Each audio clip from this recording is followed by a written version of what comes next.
You're knowing what you're wanting? Sort of, kind of. You are appreciating the contrast that surrounds you? Well, we're glad that you are appreciating the contrast that surrounds you, because it helps you to focus, doesn't it?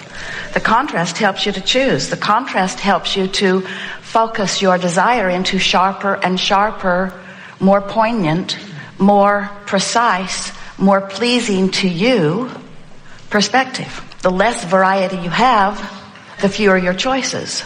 The more variety you have, the more your choices. And it is the primary reason that we visit with you, because if you are behaving as most of your physical friends, with a great deal of variety, you see a great deal of what you do not want. And you've tried to control the part that you don't want, only to discover that you can't.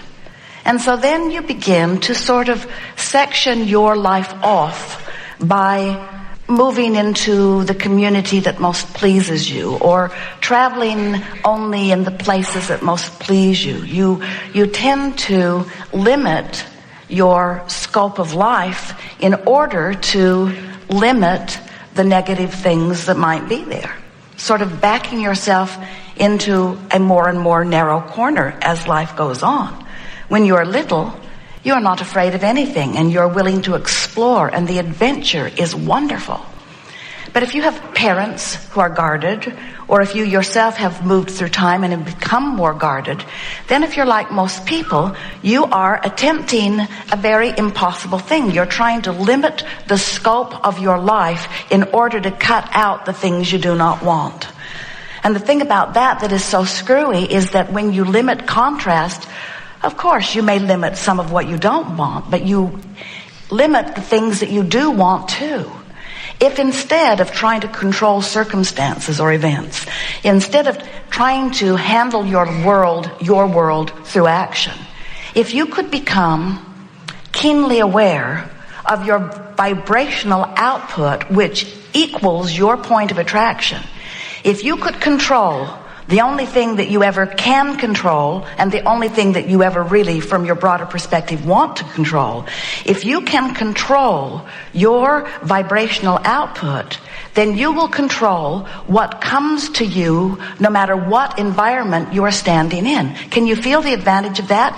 Then nothing's off limits to you. No one, no place, none of it's off limits. And yet you cannot run the risk of getting stuff you don't want, because you're not tuned to the stuff you don't want. You're tuned to the stuff you do want. You sort of kind of get it? Yes.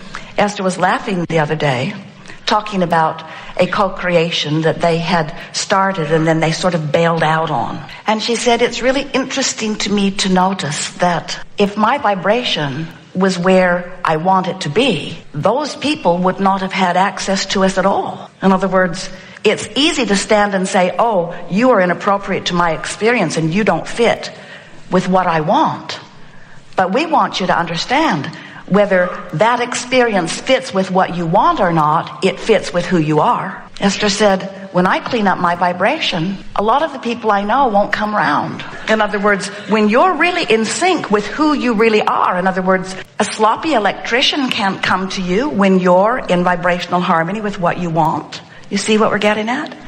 So, in this gathering, it is our desire to remind you of some things that you may have forgotten. We want you to remember that you are first and foremost vibration, that you are source energy, and that while you are magnificently focused in these physical bodies, and we get it that this physical world is a big deal to you, well, it is to us too. It's the leading manifestational evidence of vibration. It's a big deal. Manifestations matter.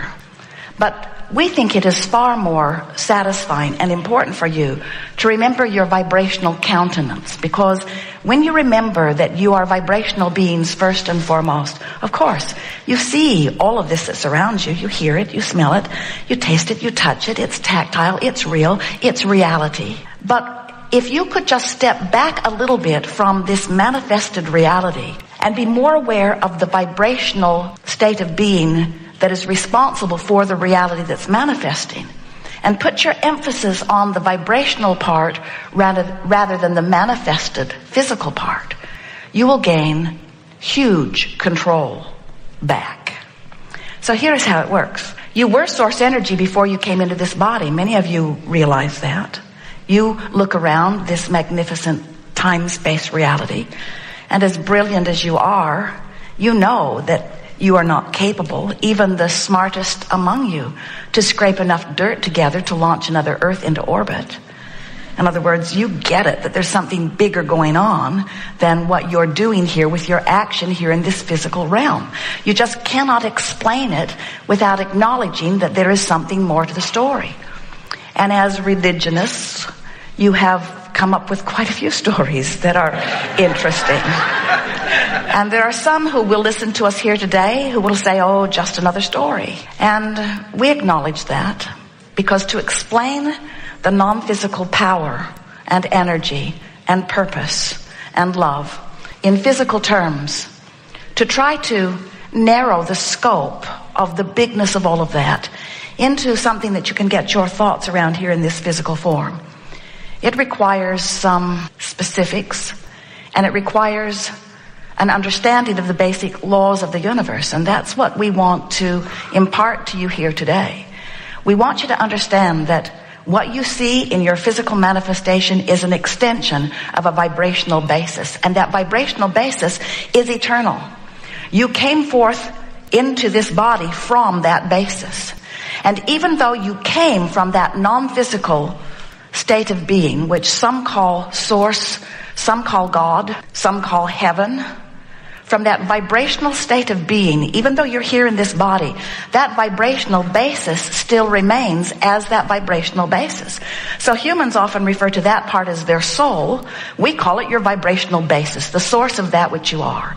And that source of that which you are, that vibrational source of that which you are, that is the you that is in the state of becoming. In other words, you are eternal beings, and you in this physical body assist that eternal part of you in the becoming.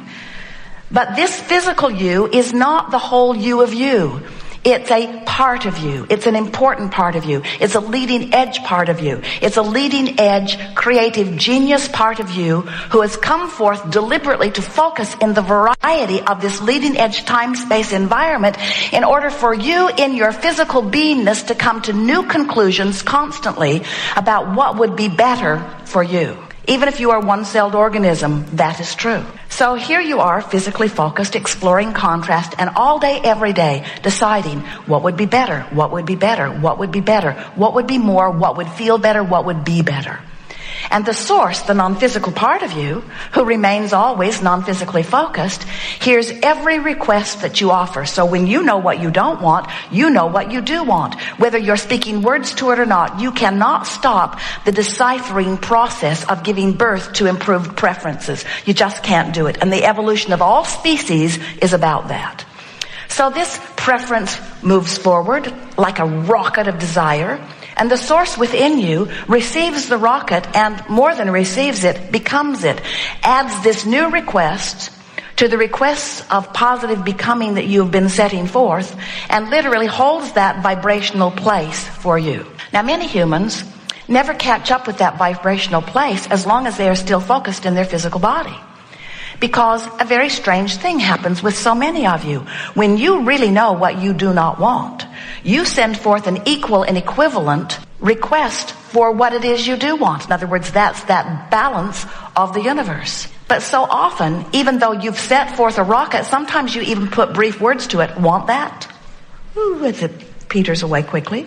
Really want that? Really want that? Really want him? Really want her? Really want that? Really want this? But then you go right back to observing your now reality as far as it is manifested, which holds the absence of what you want, and you just tune yourself back into what you've got, and therefore away from what you want. Now, what we want to call your attention to is that with every request that you set forth, there is a vibrational reality that is accruing for you.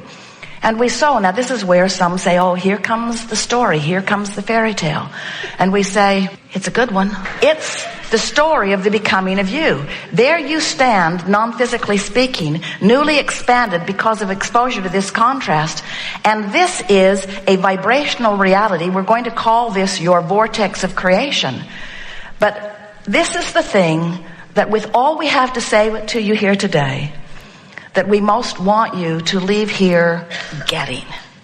This vibrational reality, as far as we and the larger part of you is concerned, is present tense. Because when you've asked for it, you've launched the rocket, and Source has accepted it, and law of attraction, which is the basis of all becoming, now is responding to this expanded version of you. And here's the line we want you to remember always, so much so we put it on the front of a book. All cooperative components are being assembled. All cooperative components are being assembled to this present tense vibrational reality. Now here's the rub for you. If you are like most humans, moving out of that a little bit every time you hear us, if you are like most humans, your manifested reality gets more kudos from you than your vibrational reality. Because your manifested reality, you can see it, you can hear it, you can smell it, you can taste it, you can touch it. And even more important, others can too. So you like the validation that you get from others as you all view the state of being. But we want to say to you in a way that you will never, ever, ever, ever, ever, ever, ever forget it, with such profound wisdom that it will ring in your ears always. This now reality does not mean diddly squat. Very profound. And the reason that we put it to you in that way, we want to diminish the reality that you are observing, because the reality that you are observing is distracting you from the reality that you've created. And the reality that you created is way, way better. Way, way, way, way, way, way better. Because when you're sick, you ask for wellness. And in your vibrational reality, in this vortex of creation, you are weller than you were before you got sick. Now, in your medical community, you sort of kind of understand that. You understand that exposure to some of that stuff only makes your immune system stronger. It only makes you better. You actually march yourself down to facilities all over your nation and let them inject you with stuff so that your body will respond to it. In other words, you get it, that when you know what you don't want, that what you do want becomes a stronger part of your experience. And so this vibrational reality that is collected and gathered and spinning, that law of attraction is responding to in your vortex of creation, just know that it is present tense. And if you could accept it as done in the way that it is, and stop looking back at the unfinished part of it, which only holds you vibrationally out of sync with its doneness, then you would become, and this is the most important word you will hear all through the seminar, you will become a cooperative component yourself. It's so interesting to watch you. You do everything right. You're born. You explore contrast. You know what you don't want. You know what you do want. You send off these rockets of desires. That's step one. Source does everything right. Source gathers around what you've asked for and becomes it. And law of attraction does everything right. Law of attraction responds to the vibration of it. And all cooperative components are assembled for you, waiting for what? Waiting for you to become a cooperative component of your own desire. Sounds simple enough, doesn't it? So what keeps you from being a cooperative component to your own desire? I want more money. I want more money. I want more money. I want more money. I want more money. Sounds pure enough. I want more money. I want more money because with more money I have more mobility. With more money I have more choices. With more money I have more freedom.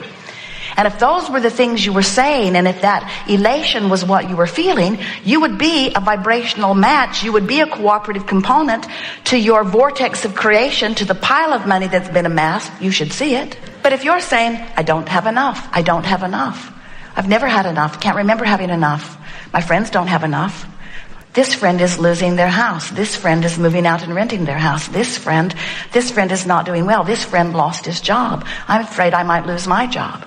As you hold yourself in a vibrational frequency that's different from your fortune that's been amassed, you don't move closer to your fortune, but something even more important is happening. You don't feel good. Because when you don't keep up with the vibration that life has caused you to become, there's a vibrational discord within you that is represented in your body with negative emotion. Every time you feel negative emotion, it always means the same thing. Life caused you to expand, and right now, right here, with what you're thinking about, what you're speaking about, what you're blogging about, what you're emailing about, what you're twittering about, what you're Those devices are not helpful.